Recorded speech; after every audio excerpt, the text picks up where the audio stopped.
ça va bien? Ouais, ça va. On finirait pas cette petite journée avec un peu de pairing? Bon, de toute façon, j'avais pas mieux à faire. J'essayais de lire ce truc-là, j'ai rien compris. Ok. T'es toujours sur le remboursement de la dette technique, là, sur Talk Advisor? Effectivement, donc je sais pas ce qu'ils ont foutu quand ils ont écrit ce stap là, mais il y avait vraiment rien comme test. Hein. Ouais. Mais attends, je vais vérifier un truc là sur cette superbe appli qui nous recommande des talks de Devox France sur YouTube. J'ai l'impression d'avoir pété un truc. Je vais d'abord vérifier que ça marche bien avant de continuer. Donc là, je vais appeler mon endpoint qui me permet de créer un profil utilisateur. Je spécifie l'ID de mon utilisateur comme étant un header, ne pas faire ça en prod. Et moi je le fais. Et là, Burdigala pour ceux qui connaissent, n'est-ce pas? Toi, tu sais que tu sais pas ce que c'est. Non, je sais pas ce que c'est. Je suis pas d'ici. Ils sont bordelais. Donc voilà, j'ai créé mon profil. Et comme je suis un hipster, je veux du Kubernetes et de l'Istio, même si j'en fais pas. Je veux des conférences et des quickies. Ok, d'accord. Et normalement, après ça, quand je demande à TalkAdvisor de me renvoyer des recommandations, je spécifie juste mon user ID. Ok. Et je suis censé avoir des talks qui viennent de YouTube, normalement. T'es connecté aux internets ou pas? Ouais, non, j'ai téléchargé l'internet tout à l'heure, mais je sais pas ce que me fait l'internet là. Normalement, il est censé me retourner des talks de YouTube. Bon, mais sinon, je vais te croire. Hein. Oui, j'espère que tu me crois. Ouais. J'espère que l'utilisateur va me croire aussi une fois que ce sera en prod. Mais donc voilà, on va le laisser mouliner. Là, ce que j'étais en train de rembourser comme test, c'était les tests fonctionnels. Je sais pas pourquoi il n'y en avait pas sur l'application. Ouais, c'est vrai que j'avais un peu bossé sur cette application et c'était un peu la couche qui manquait. Mais c'est vrai que des fois, c'est un peu des tests qui sont un peu difficiles à maintenir, c'est assez lent. Enfin, moi, dans mes équipes, généralement, on n'avait pas envie de les maintenir parce que c'était trop lent à lancer, quoi. Ouais, mais ça... Enfin, je suis d'accord. C'est vraiment le ressenti qu'ont les gens, mais c'est parce qu'on les positionne généralement au mauvais endroit. Test fonctionnel, les gens vont peut-être, tu vois, appeler leur endpoint, et c'est trop haut au niveau des couches de notre application. Parce que quand tu appelles tes endpoints pour faire des tests fonctionnels, tu vas tester trop de choses en même temps. Donc le domaine, tu vas tester ton contrôleur, ta sérialisation. Si là tu t'es gouré sur tes formats de date, ton test va péter. Et est-ce que tu sauras que c'est une régression fonctionnelle ou une régression technique? Aucune idée. Et du coup, toi, t'attaques quelle partie de l'application? Alors déjà, pour revenir sur le fait que c'est pas forcément très maintenable, on a même tendance des fois à lancer ces tests-là sur des applications déployées qui vont appeler YouTube, comme là, et qui vont ne pas marcher puisque là YouTube ne répond pas.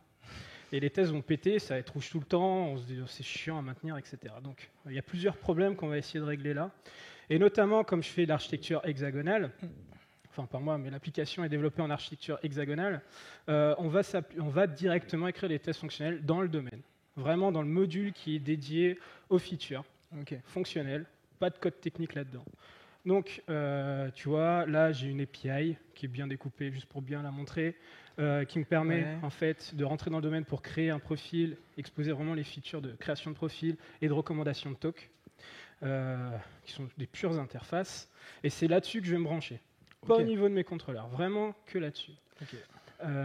Et derrière ça, on va avoir potentiellement un problème parce qu'on est en hexa, c'est que on va pas avoir d'implémentation de base puisqu'on est au niveau du domaine métier et tu n'es pas censé mettre du code technique là-dedans, donc pas de base de données, ce qui fait que bien qu'on va pouvoir appeler nos SPI, donc les SPI c'est pour appeler notamment nos partenaires externes, les repositories, et là notamment l'abstraction qui me permet de m'interfacer avec mon client YouTube, tous ces trucs-là vont être stubés.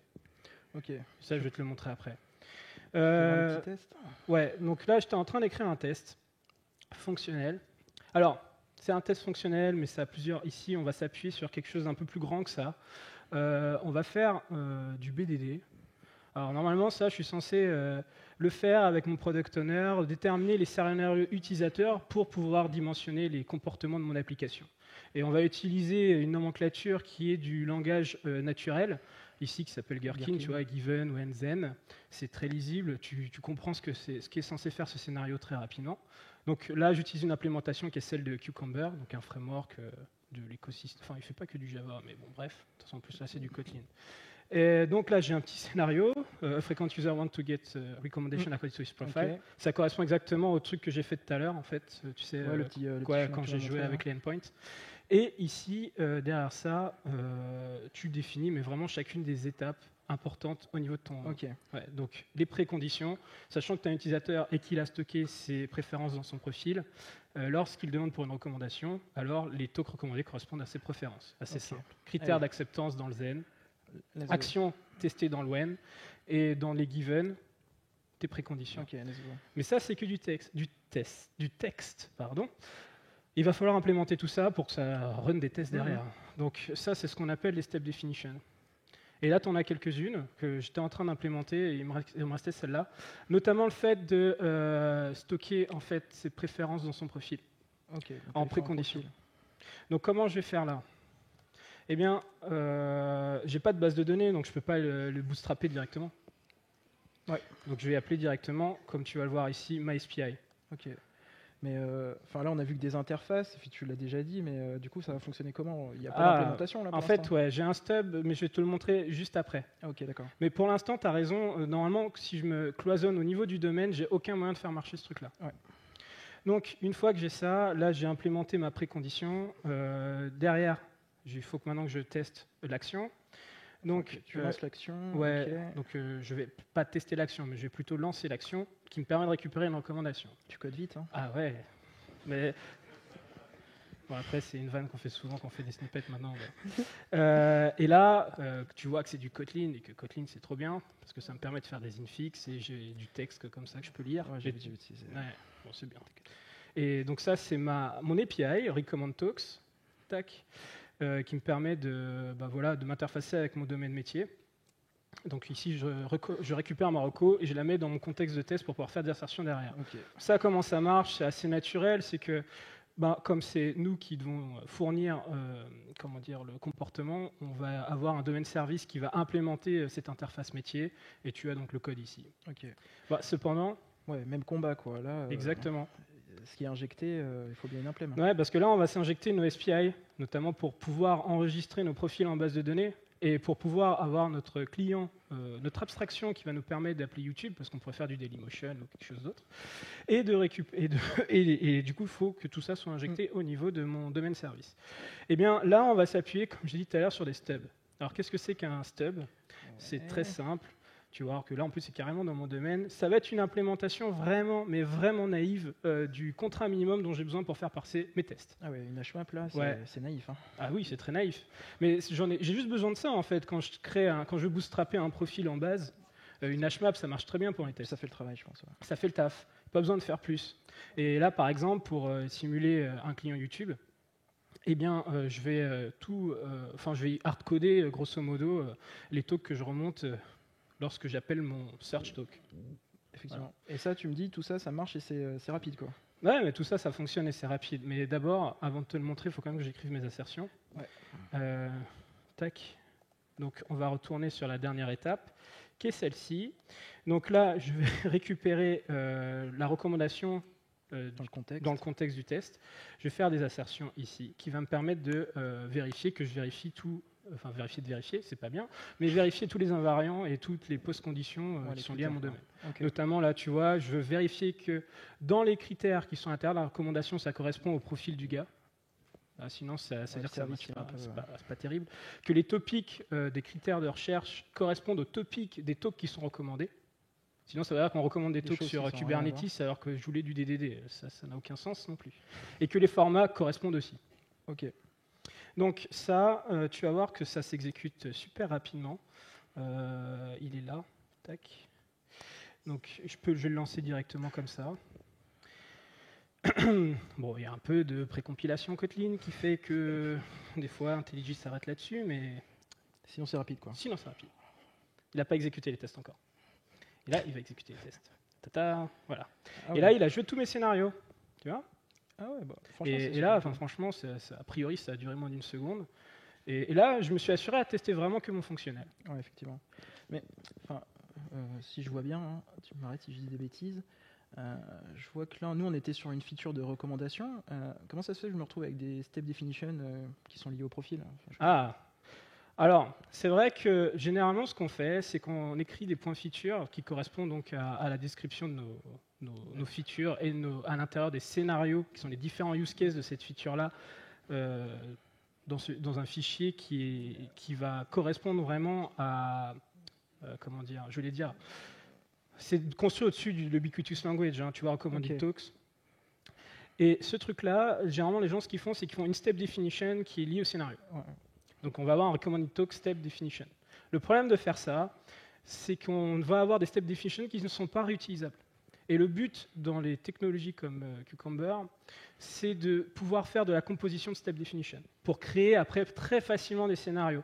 Là, je crée un autre point feature, les steps existent déjà, je les réutilise, je fais comme ça, je compose pour créer de nouveaux scénarios sans avoir à réécrire du code. Et tu vas très vite. C'est pas à 100%, des fois, il faut faire quand même des adaptations. Et donc, si j'ai un matching 1 pour 1 entre la step def et le point feature, je ne pourrais pas réutiliser ça. Donc ce qu'on va faire, c'est un truc qu'on fait très rarement côté test, mais c'est très important de le faire, je pense, c'est de faire exactement la même chose que dans le code de prod. Okay. Toi, dans le code de prod, on va encapsuler tous les comportements dans les concepts qui sont liés au domaine, c'est-à-dire que tous les comportements liés au profil dans l'objet profil, tous les comportements liés à recommandation de l'objet recommandation, et bien dans les tests, on va faire la même chose. C'est-à-dire que là, les step definition liés à la recommandation, ça va être encapsulé dans un recommendation step definition, etc., etc. Et c'est pour cela que tout à l'heure, tu as vu quand on avait l'output, on va passer là, dans cette feature-là, on va commencer dans un given qui est lié au profil. Ensuite, on va faire une action sur la recommandation. Par contre, on va terminer par une assertion qui, elle, est liée au profil, et ce sera dans le profile step definition. Okay. Et ça, c'est beaucoup plus modulaire et réutilisable. J'avais vu une deuxième petite chose au niveau des assertions. Ça, je pense tu veux dire ici, là yes, tout le monde l'a vu, je voudrais. Enfin, j'ai un peu bossé sur ce projet aussi, et je pense qu'il y a 2-3 trucs qu'on pourrait améliorer de ce côté-là. Enfin, je pense que enfin là, je vois, si j'ai bien compris ce que tu as essayé d'asserter, ces deux assertions-là sont assez quand même liées entre elles. Oui. En fait, là, j'ai pas eu trop le choix. J'ai écrit un commentaire qui correspond on va dire, aux critères d'acceptance, mais il s'exprime en vérifiant les deux checks qu'on a avec les all match là, à la suite. Enfin, moi, c'est vrai que quand je vois des commentaires, dans du code, j'essaye toujours de. Je pense que tu fais la même chose, mais d'essayer de renommer une variable ou peut-être mettre créer une fonction, faire un peu plus du clean code, quoi. Ouais. Bon, là, je pense que tu as utilisé l'API d'Assergy, je peux pas faire grand chose. Enfin, ce qu'ils ont mis à disposition, c'est les custom assert. Je sais pas si tu connais, j'avais utilisé un petit peu ailleurs dans le projet, et je pense qu'on pourrait l'utiliser ici, ça pourrait donner quelque chose de sympa. Comme je code super vite aussi, c'est assez pratique à montrer. Et en fait, ça pourrait donner quelque chose comme ça. Et en fait, là ici, ce que j'ai essayé de faire en utilisant aussi les infix comme tu as fait précédemment, c'est d'avoir une phrase un peu plus fluente pour représenter un peu mon critère d'acceptance. Donc ici, que mes critères correspondent bien avec mes préférences, critères recommandés, on peut l'encapsuler de cette manière-là. Le fait que le talk soit bien relatif au topic que j'avais dans mes préférences, l'encapsuler de cette manière-là. Et pareil pour le donc format. Chacune des lignes là, ça correspond au bloc de code que j'avais avec le commentaire. Et voilà. Et t'exprimais en fait le commentaire comme étant vraiment l'asserteur, quoi. Voilà. Donc je pense que ça, je peux. C'est quand même vachement plus lisible comme ça. Voilà. En plus. Et d'ailleurs, c'est pas magique. Donc, Assergy nous donne la possibilité d'utiliser les matchers, d'utiliser nos propres assertions. Donc, c'est pareil, on va venir encapsuler les termes, fonctionnels, les entités, avec leurs propres assertions. Donc, naturellement, si par exemple, si je regarde pour le topic, est-ce que c'est bien ce que je voulais dans mes préférences, je vais me retrouver avec un talk assert. D'accord. Hop. T'as tapé un truc en trop. Et tout là-haut. Tu as des meilleurs yeux que moi. Hop.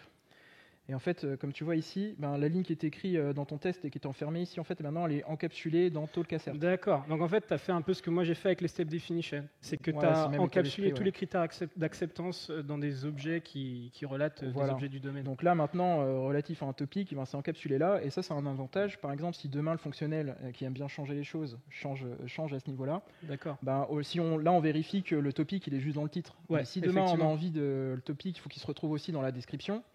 Je viens ici, je le rajoute, et en fait, c'est comme matcher, et ça se propage dans tous mes tests. Comme nos tests sont rapides, je les lance, et je vois si ce nouveau critère d'acceptance a cassé quelque chose dans mon application très rapidement. Mais ça, c'est génial parce que tu peux pas le faire de manière habituelle. Parce que si tu avais juste l'assertion dans chacun des tests et que tu changeais la logique derrière, faudrait passer partout, quoi. Et tu devrais passer partout pour dire, mais non, mais en plus, maintenant, j'ai une assertion qui est reliée à celle-ci. Ouais. Et donc, si par exemple, là, on devait effectivement vérifier dans la description qu'en plus que ça matche au niveau du topic. Ouais. Donc, et là, tu aurais tous les tests qui pèteraient en plus si vérifiaient pas cette post-condition. Okay. Ouais, c'est le principe. Ouais. Et puis, bon, enfin, ils fournissent aussi un deuxième petit truc qui est plutôt sympa.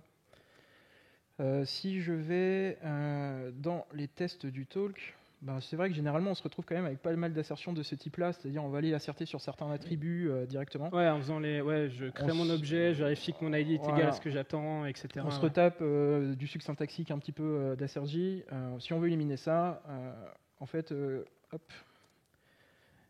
Ce qui nous met à disposition là, c'est qu'on peut lui donner un répertoire de nos entités et il va venir scanner les attributs et faire directement de la fluent assertion. Voilà, la fluent assertion, et on les utilise, quoi. Mais attends, rassure-moi, Assergy, il te génère pas ça en Kotlin directement. Non, c'est en Java, il y a quand même un petit truc à faire et les passer en infix, mais bon, il les génère et moi je trouve que c'est pas beaucoup de travail, c'est pas grand chose de rajouter et puis en fait ça améliore un peu la lisibilité quand même. Je sais pas ce que t'en penses après. Non, c'est pas mal. Et du coup, je pense que le truc qu'on aurait si on faisait pas de l'infix, ce serait un truc comme ça, non? Un assert date talk, et tu aurais un point as, voilà, qui reste quand même quelque chose de lisible. Ouais, je sais pas si là il va le trouver parce que j'ai pas fait l'import. On aurait un as id avec la valeur de l'id qui serait. C'est ça. Si on faisait du Java, quoi. Voilà. Bon, on profite de Kotlin. Oui, c'est ça. C'est pas mal, c'est vraiment pas mal. Et d'ailleurs, ça me fait penser que je pourrais l'utiliser dans ce test-là de création de... Parce que je fais exactement la même chose. Ouais, là, tu as un use case. Ouais, j'ai un use case, c'est pareil. C'est un test de création de recommandation et je pourrais faire de la fluent assertion, c'est un peu plus lisible. Voilà. Parce que c'est vrai que là, une petite chose, mais comme tu disais, moi j'aime bien avoir la même lisibilité dans le code de test que le code de prod. Ouais, c'est clair. Et c'est vrai que là, c'était un peu technique, c'est assert date, machin, mais bon. Ok, c'est vraiment pas mal. Tiens, tant qu'on est là, je sais pas si toi, tu es souvent embêté avec ça quand tu fais du DDD, mais là, la recommandation, c'est un agrégat. Et c'est lié en fait à toutes les entités du domaine. On va avoir ce souci-là quand on écrit des tests. C'est qu'on ne peut pas créer des objets qui sont dans des états invalides en DDD. Ce qui veut dire que là, dans ma recommandation, au niveau du constructeur, eh bien, je vais faire des vérifications pour m'assurer que je construis une recommandation consistante. Et notamment ici, ce qu'on vérifie, c'est que si j'avais demandé un format dans mes critères de recherche, tout ce qui est recommandé en tant que talk respecte ce format-là. Je suis d'accord. Donc, si ce n'est pas le cas, on a une exception, on n'est pas capable de créer l'objet. Mais ça va nous amener quand même un peu de douleur quand on va vouloir créer nos tests. C'est qu'on va devoir vérifier tous les invariants de recommandation, enfin de nos objets du domaine. Là, il y en a une, donc c'est assez simple, mais si j'en avais 50, comment je fais? C'est clair. Ça va être un peu chiant, parce qu'il va falloir que je me rappelle toutes les logiques métiers qui sont liées à la recommandation, recoder ça dans mes tests. Ouais, c'est un peu chiant. Alors, il y a deux solutions. La première, c'est d'utiliser des mocks, avec du Mockito. Mais généralement, on déconseille de faire ça, parce que, imaginons qu'on a un talk. Si, avec Mockito, on est capable de dire, tiens, ce talk-là, quand tu demandes get duration, je te renvoie 1 minute, et quand tu me dis get format, je te renvoie université. Alors bien sûr, tu vas pouvoir construire un test au-dessus de ça. Tu vas même pouvoir construire de la logique qui va être vérifiée par un test au-dessus de ça. Mais c'est un état qui n'existera jamais. Donc c'est faux, quoi. C'est qu'un talk d'1 minute ne sera jamais considéré comme une université. Et c'est pour ça qu'on va essayer d'éviter des tools comme Mockito dans le domaine. On va plutôt privilégier d'utiliser le vrai code. Ok. Alors comment on va faire? Parce que c'est un peu chiant de se recoder à chaque fois de vérifier tous les invariants. Eh bien, on va créer des factories pour les tests de nos objets du métier qui vont être utilisables partout. Ces factories-là, j'en ai codé quelques-unes et je vais te montrer. Notamment, je vais retourner dans le test. C'est pas celui-là, c'est celui-là. Là, dans ma méthode Bootstrap, je vais les appeler. Donc ici, je vais avoir une factory pour chacun de mes objets du domaine qui vont être dans la grappe en fait de mon agrégat. Donc là, j'ai un truc qui me permet de créer des critères. Tu vois, c'est dans une factory qui est là. Donc j'ai inliné des valeurs, on est content. Et derrière ça, je vais avoir une autre factory méthode pour créer des talks. Et là, il y a un petit peu de logique, c'est que tu vois, dans create talk, je prends en paramètre un critère. Ce qui va me permettre de créer des talks qui sont liés à des critères. Et notamment, tu peux voir que, alors c'est lequel? C'est celui-là. En fait, il calcule la duration de mes talks selon les critères. Ce qui fait que derrière, je vais pouvoir créer une recommandation à partir de ces deux objets-là. Alors ici, malheureusement, comme je n'ai pas pu aller plus loin, je fais l'appel à ces trucs-là directement. Mais si j'utilisais JUnit 5, je pourrais me les faire injecter directement dans le test et masquer l'appel à ces factories. Vraiment, et elles ne seraient plus là, et directement comme on va dire paramètres du test, j'aurais mes objets, tes objets déjà tout prêts, quoi. Et lui, derrière, je pourrais le coder, enfin les JUnit 5, pour qu'il m'appelle directement mes factory méthodes. Ah, c'est puissant. Ça. Ouais, donc là, ça va marcher. Ça va marcher parce que j'ai de la logique qui va être utilisable, je peux mettre ça partout dans mon test. Cependant, il y a quand même une grosse limite à utiliser cette méthode-là. Et ça, je vais te le montrer ici. Notamment, tiens, c'est dans le test du contrôleur, je crois. Bon, après, c'est un problème qu'on peut aussi avoir côté domaine. Donc là, ce que tu peux voir, c'est le test de l'endpoint qui me permet d'avoir des recommandations. Pour pouvoir faire ça, il faut d'abord que je bootstrap un profil. Toujours le même problème. Je ne peux pas faire de recommandation à un user s'il n'a pas de profil chez moi.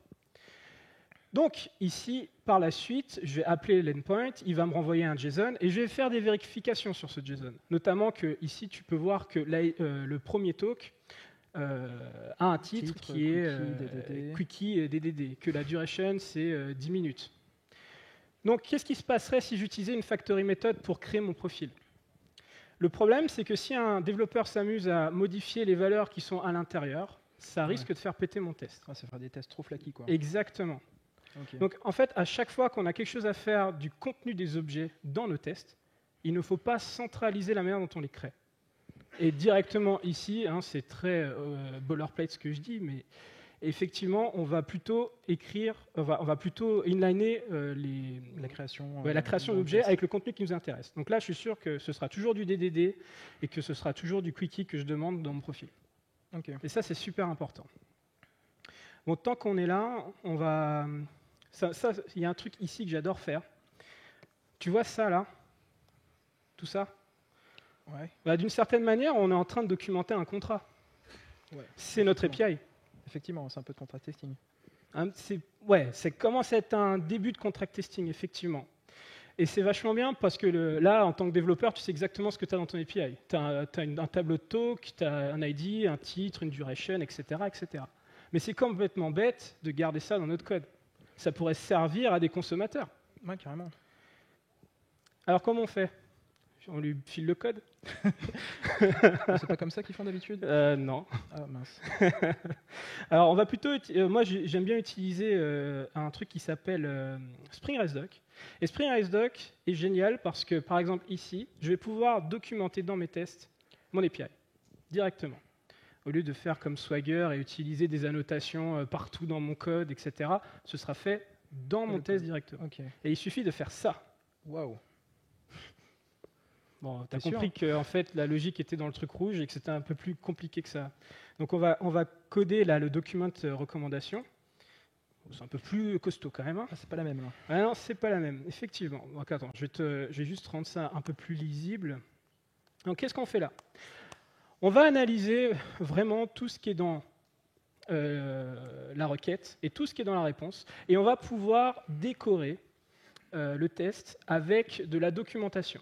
Là, notamment, tu te rappelles, j'avais besoin d'un header qui me permettait de définir le user ID. Et je vais simplement dire à mon test, tiens, je m'attends à ce qu'il y ait un header qui s'appelle user ID. Et je vais te donner une description. Là, OK, c'est l'ID de l'utilisateur qui fait une recommandation. Je peux faire ça dans les requêtes. Je peux même documenter les fields de mon JSON. Notamment, tu peux le voir là. Donc, je vais avoir un ID, c'est l'ID de la recommandation, on est content, un peu boilerplate, ce genre de documentation. Mais là, ce que tu peux faire aussi, c'est que tu peux commencer à définir des contraintes. Et notamment, tu dis que les durations du talk vont suivre un format qui est le ISO 8601. Ça, c'est une information qui va être importante en fait, pour ton consommateur. Tu peux même faire des trucs un peu plus dynamiques, et notamment, tu vois, tous les formats de talk, c'est un enum chez nous, donc on peut carrément inliner la valeur des enums possibles dans la documentation. Ce truc-là, qu'est-ce que ça fait derrière? Ça va nous générer des snippets avec ASCII Doctor. Ces snippets, on va pouvoir les agglomérer pour créer de la documentation et ça va donner un truc qui ressemble à ça. Tac. Alors, je ne sais pas si c'est assez gros. Oui, c'est assez gros. Alors, bien sûr, le blablabla qui est là, il n'est pas généré. Hein. J'ai dû écrire un snippet moi-même. Je peux les agglomérer, comme je te l'ai dit. Ce qui est génial, c'est que ce truc-là va analyser ce qui se passe dans mon test. Donc, il a intercepté la requête et il m'a créé un snippet que je vais pouvoir réutiliser pour donner un exemple de requête à mon consommateur, comme tu le vois ici. Et ça, c'est vraiment pas mal, parce que des fois, tu recraftes à la main tu vois, ton JSON, et tu vois qu'il y a toute la documentation qui est là. Tu vois, tout ça, ça a été généré à partir du test. Ah, c'est quand même pas mal. Hein. Ouais. Ce qui veut dire qu'on a fait une forme de live documentation, parce que c'est généré par le test lui-même. Et ça va même plus loin. Si par exemple, tu vois dans mon test, j'oubliais de rajouter de la documentation pour l'ID. Voilà, j'ai oublié de le faire. Okay. Eh bien, tu vas voir que là, derrière ça, quand je vais essayer d'exécuter mon test, voilà, exécute le test, s'il te plaît. Ah, toujours ce Kotlin. Oui. Tac. Voilà, maintenant le test pète, et il va te dire, tiens, c'est bizarre. En fait, là, the following part of the payload were not documented. Je récupère un ID avec cette valeur-là, comment ça se fait? Ce qui veut dire qu'il te force en plus à avoir ta doc à jour. Premier garde-fou, quoi. Ah, mais c'est quand même quelque chose généralement, la doc, c'est vraiment le truc qu'on oublie de mettre à jour. Et là, tu es obligé d'avoir quelque chose qui va matcher vraiment ce que tu as mis dans ton code, quoi. Dernier truc, où là, on commence à faire vraiment du contract testing avec ça, une forme de contract testing avec ça. Imagine que là, le dev s'amuse à changer dans la couche REST talks et il met vidéo. Ouais. Si tu n'avais pas ce genre de test, tu pourrais y aller. Imaginons, tu pourrais y aller. Tu ne saurais pas que tu as pété en fait ton contrat d'API. Là, le test, il va te dire, tiens, je m'attendais à avoir talks, mais j'ai eu vidéo. Est-ce que c'est normal? Alors, ce n'est pas du vrai contract testing, mais c'est quand même quelque chose qui est vachement confortable et c'est un premier garde-fou pour l'équipe. Ouais. Quoi. Franchement, c'est super intéressant que là, j'ai ce niveau-là pour moi en tant que dev, mais que les consommateurs de mon API, en fait, ils aient aussi accès à cette documentation pendant leurs tests et puis qu'ils puissent savoir s'ils sont toujours alignés avec notre API. Quoi. Ah, tu veux dire de pouvoir faire ce genre de test côté consommateur en même temps? Ouais. Et en fait, j'avais déjà fait ça sur une autre partie. Je peux te montrer, c'est avec Spring Cloud Contract.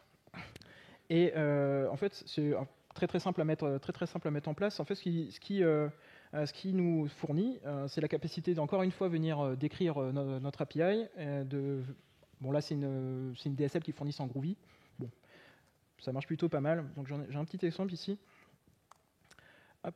Donc là, c'est exactement le même scénario. Je crée un profil. Je viens d'écrire ce que j'attends en header, ce que j'attends en body. Donc là, tu définis un contrat, en fait. Voilà, je définis mon contrat et un type de réponse, comme tu faisais tout à l'heure. Hop. La réponse que je suis censé avoir et avec le statut. En fait, ce qui va se passer, c'est que pendant la phase de génération des tests, Spring Cloud Contract va prendre cette description et va générer un test pour ça. Donc, c'est assez simple. Ça donne... Hop. Donc, ça va donner un petit test comme ça. Donc ça, c'est généré automatiquement. Ouais, ça, c'est généré automatiquement. Il a pris ce que j'ai décrit avec la DSL et en fait, il m'a généré un given when then avec les assertions avec ce que j'avais dans le body de réponse. D'accord. Et en fait, pendant la phase de test, il va lancer ce test en plus, et comme les autres. Et il va démarrer mon application, il va jouer ce test contre mon API. D'accord. Et si j'ai oublié de documenter, forcément, ça va péter. Donc en fait, ce qu'il va faire, c'est qu'il va vérifier que ce que tu as défini comme requête, s'il reçoit une qui match, il va renvoyer la réponse que tu avais mis dans ton payload là, et toutes les assertions sont en bas. C'est ça. Avec les valeurs qui étaient dans ton payload. D'accord, très bien. Donc là, en fait, tu vas me dire, par rapport à ce que tu viens de me montrer, c'est un peu le même niveau d'insertion. C'est à peu près pareil. Si j'oublie de documenter, il va me le dire. Ton truc le faisait déjà. Là où ça va un peu plus loin, c'est pendant la phase de génération des jars. En fait, il va me générer un petit jar supplémentaire qui finit par stub. Ouais. Et en fait, ce jar-là, il va être mis dans mon registry classique, si c'est un Nexus, etc. Ça va être mis dessus. Et en fait, c'est avec ce genre-là que je vais venir communiquer avec mes consommateurs. D'accord. Je leur mets à disposition ça, et en fait, ils pourront faire eux-mêmes des tests pour savoir s'ils sont toujours alignés avec la dernière version. D'accord, donc tu uploads ça dans un registre, enfin dans un, comment ça s'appelle, Artifactory, un truc comme ça? Voilà, quelque chose comme ça, et en fait, ils ont accès. Et en fait, j'avais déjà expliqué ça un peu dans l'équipe, et du coup, j'ai aussi un consommateur, je peux te montrer directement en tant que consommateur comment ça marche. Donc là, on va prendre un petit consommateur de TalkAdvisor. Voilà, c'est un outil, c'est un petit outil qui veut écrire du profil, créer des profils chez toi, Ok, ouais. parce qu'il veut des recommandations YouTube. Et du coup, je veux m'assurer que j'ai toujours accès à la version de profil et que je suis toujours aligné avec la dernière version de l'API que tu proposes. Donc, ce que Spring Contract met à disposition pour les consommateurs, ça va être cette petite annotation qui va permettre de configurer un stub. Et là, tu reconnais, c'est le pass du producteur. C'est le fameux stub qui est parti de l'autre côté. Ok, ouais. Hop, je peux venir le chercher ici. Et du coup, il va démarrer un mock de notre propre, un C'est stub ça. de notre propre back-end dans son test. Dans son test. Ah ouais. Je vais le démarrer sur le port Et ils n'ont pas 80, besoin de 90, créer par leur exemple. propre wiremock pour simuler Non. notre back-end. Ok. Donc il va prendre ça, il va quand même le démarrer dans un wiremock, et ensuite on va pouvoir faire un petit test de création de profil contre cette Ok, API. ouais. Et là, j'ai mis un petit plus pour prendre toujours la dernière version, mais après on peut imaginer de prendre une version spécifique, faire des tests spécifiques, etc. Donc là, le consommateur, il est chez lui, il peut tester ça, quoi. Donc c'est des tests qui sont assez rapides, à exécuter. Donc on a du feedback qui est quand même assez rapide au niveau contrat. Bon, tu verras, il y a toujours Kotlin, hein, mais Ok, ouais. et donc là, tu vois, je suis bien aligné avec la dernière version. Et le petit garde-fou qui est sympa côté consommateur, c'est si par exemple je change le contrat, donc changer le contrat, si je viens modifier quelque chose, Ouais, je te fais pas au la niveau de morale. la sérialisation, par exemple, ouais. Voilà. Donc là, je lui envoie potentiellement, je lui envoie un format, que j'ai moi décidé en tant que consommateur. Je pensais que c'était ça, je me suis peut-être trompé. Hop, et ben là, au lieu d'attendre longtemps pour le savoir, là j'ai mon test unitaire et je recheck tout de suite si Enfin, d'intégration. c'est mon test d'intégration. Tu as raison, on est dans la couche intégration. Et voilà, qui me dit tout de suite, bon, il y a quelque chose.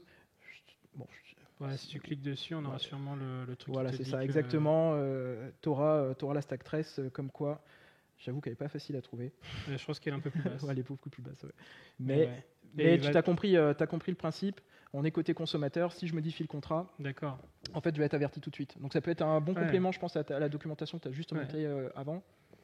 Donc, en fait, là, par rapport à ce qu'on avait au début, on l'avait pas fait, mais si on avait un test, on disait un test d'intégration, un test d'acceptance qui appelait nos endpoints, on disait qu'on faisait trop de choses en même temps. Là, on a splitté en disant, bah tiens, la partie fonctionnelle, on la met dans le domaine, et j'ai utilisé Cucumber et les concepts du BDD dont on n'a pas parlé là pour pouvoir vérifier les comportements, etc. Ensuite, là, on s'est attaché sur la partie vraiment du contrôleur pour faire vérifier nos interactions avec nos consommateurs, vérifier nos contrats. Yes. Et par contre, il y a un niveau de test, je pense qu'on respecte toujours pas.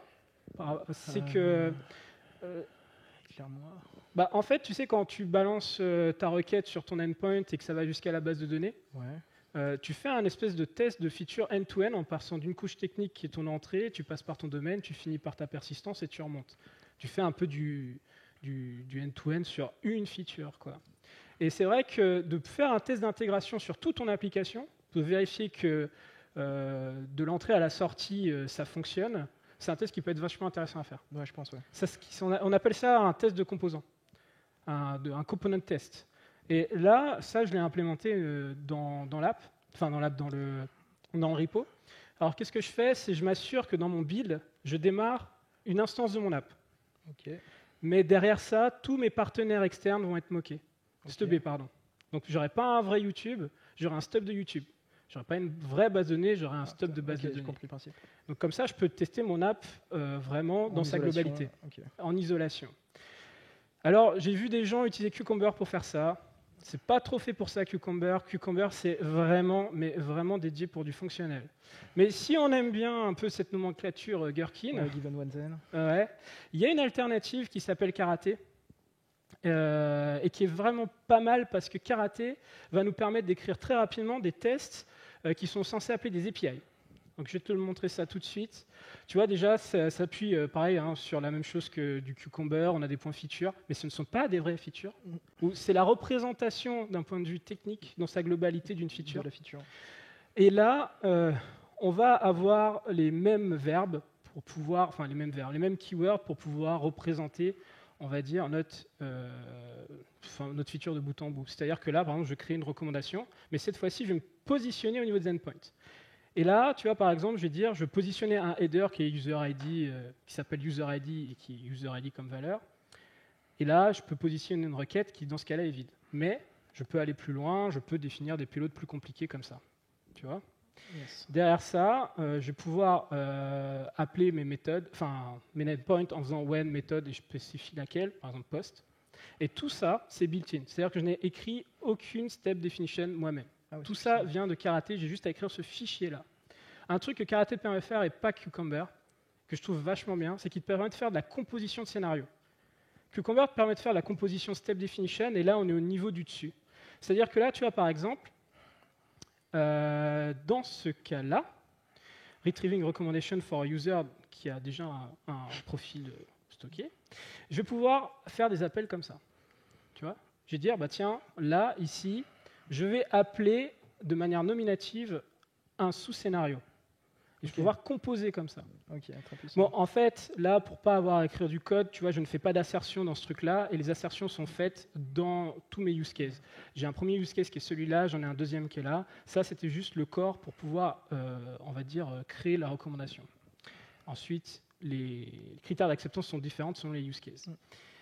On peut voir que le truc s'appuie vachement sur la nomenclature Groovy, parce que tu fais given def, tu as une variable qui va être réutilisable, notamment elle est réutilisée ici. À la volée, tu peux dire c'est voilà, recommend me. Tu peux appeler, donc, comme je te l'ai dit, en background ici des scénarios qui viennent d'autre part. Notamment, l'un des prérequis, c'est d'avoir un profil qui existe déjà. Pour que ce test-là soit indépendant, bah, je réappelle juste le truc de création de profil.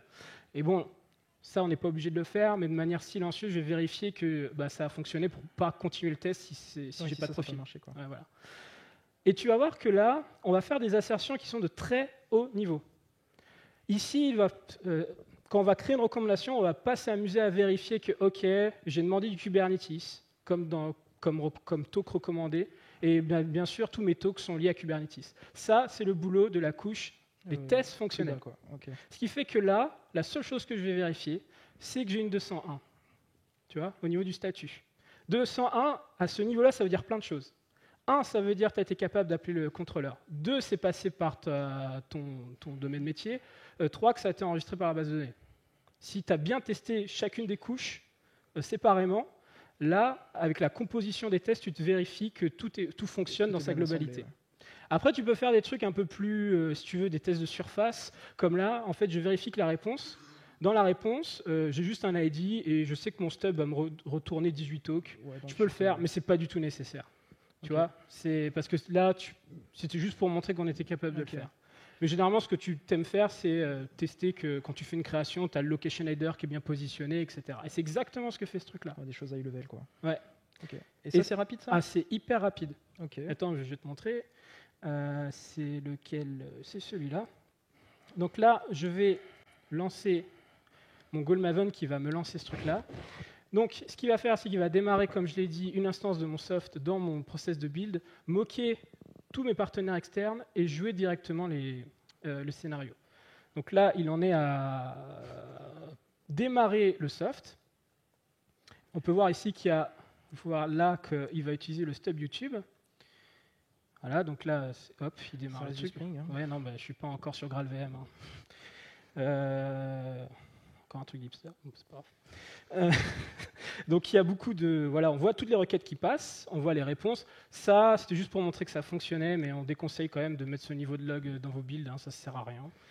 Et voilà, donc tu peux voir que ça s'est exécuté super rapidement. Bon là, 30 secondes, mais j'ai le démarrage plus toute la log qui ne me sert à rien. Tu vois ? Et ça, c'est hyper rapide.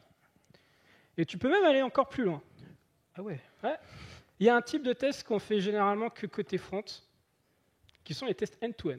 Ouais, j'en connais un petit peu sur ce sujet-là. Ouais, je ne sais pas pourquoi, mais...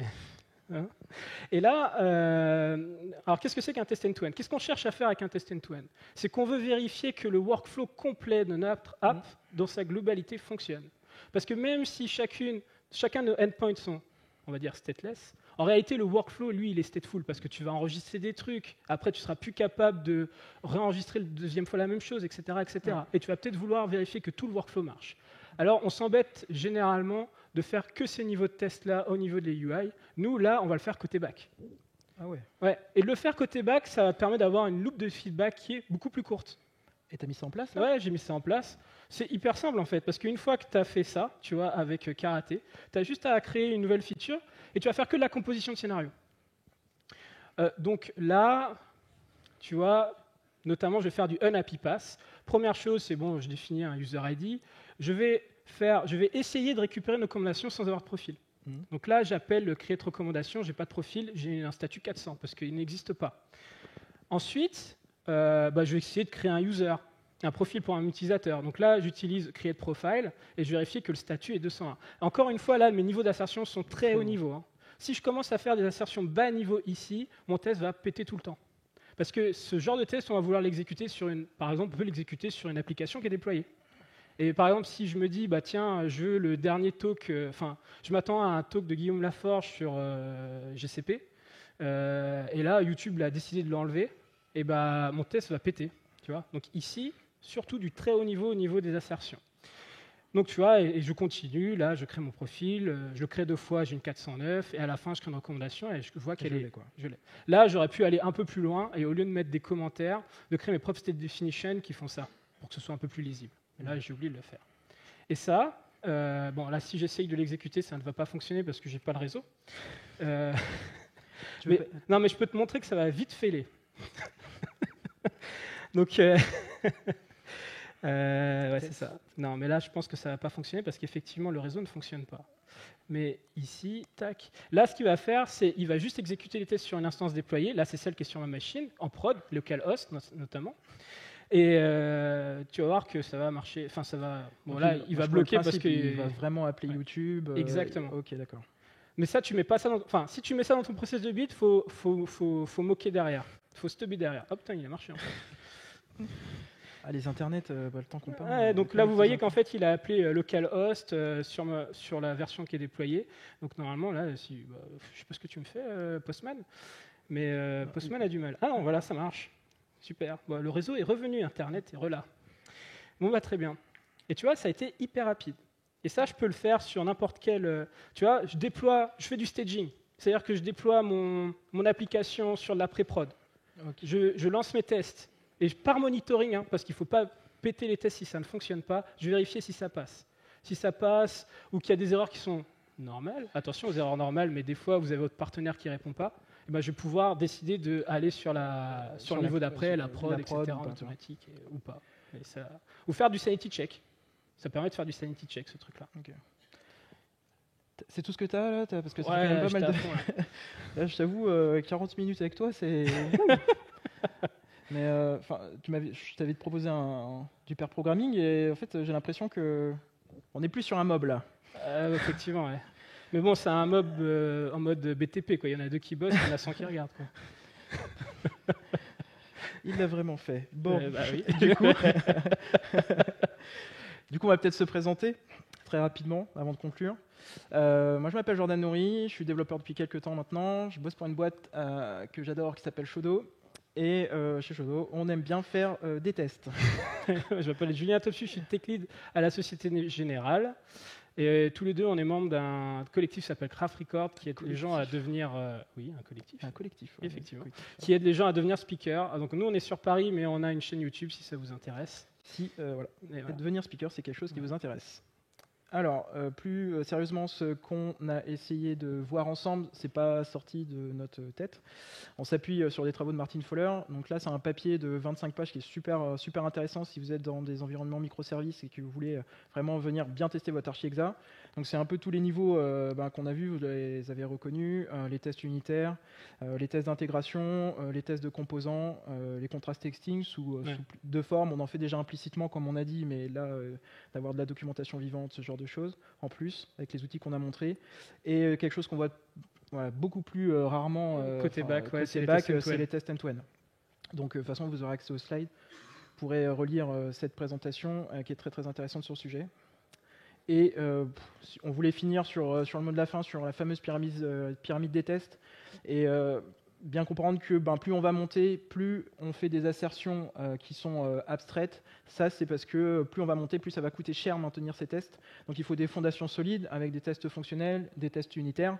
Et voilà, plus on va monter, plus les assertions sont au niveau, parce que c'est ce qui fera qu'on aura des tests pas flaky et des tests ça tienne dans le robustes temps. et qui tiennent dans le temps. En fait, ce qu'on veut surtout montrer là, c'est que trop souvent en architecture hexagonale, on essaye de faire des tests qui font trop de choses. Et là, on a voulu vous démontrer comment on pouvait splitter tout ça en s'appuyant sur des implémentations qui viennent de l'écosystème Java Kotlin, enfin surtout Java. Et le mindset, c'est la composition de toutes ces couches qui feront qu'on aura une application qui est bien testée. Et dans sa globalité. On vous a mis des technos. des technos. De toute façon, on vous filera les slides, et le repo. Le repo, vous pouvez scanner. Enfin, ceux qui me connaissent, il faut faire gaffe avec QR code. Non, il n'y a pas de blague sur ce Non, sur celle-là, il n'y a pas de blague. Il n'y a vraiment pas de blague.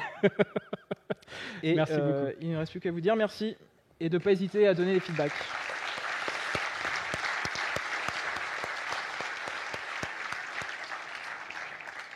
Alors, je ne sais pas s'il y a des questions. Vous avez des questions ?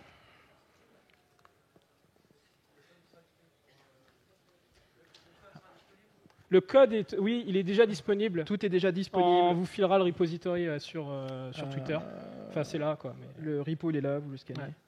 On a essayé de documenter un petit peu plus tout ce dont on a parlé, notamment comment faire de l'injection dans Cucumber sans utiliser Spring, parce que des fois, tu veux pas te trimballer ça dans ton domaine, même pour les tests, en utilisant des trucs plus lightweight comme Pico et des trucs comme ça. D'autres questions ? Non ? Bon, merci à tous. Merci à tous.